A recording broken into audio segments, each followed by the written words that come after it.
বিসমিল্লাহির রহমানির রহিম। আজকে পবিত্র শুক্রবার। আজকে ফজর থেকে তাকবীরে তাশরিক শুরু হয়ে গেছে ইনশাআল্লাহ। আল্লাহু আকবার, আল্লাহু আকবার, লা ইলাহা ইল্লাল্লাহু আল্লাহু আকবার, আল্লাহু আকবার ওয়ালিল্লাহিল হামদ। প্রত্যেক বালিগ মুসলমান নর নারীর উপর এই তাশরিক এটা পড়া ওয়াজিব। এজন্য আমরা যারা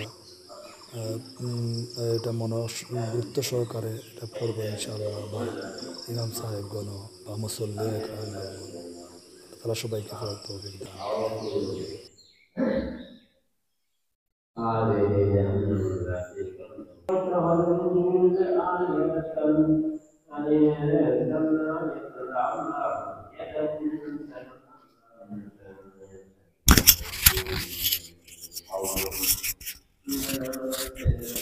أعوذ بالله من الشيطان الرجيم.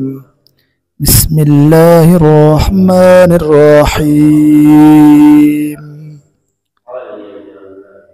الحمد لله رب العالمين الرحمن الرحيم مالك يوم الدين إياك نعبد وإياك نستعين اهدنا الصراط المستقيم صراط الذين أنعمت عليهم غير المغضوب عليهم ولا الضالين.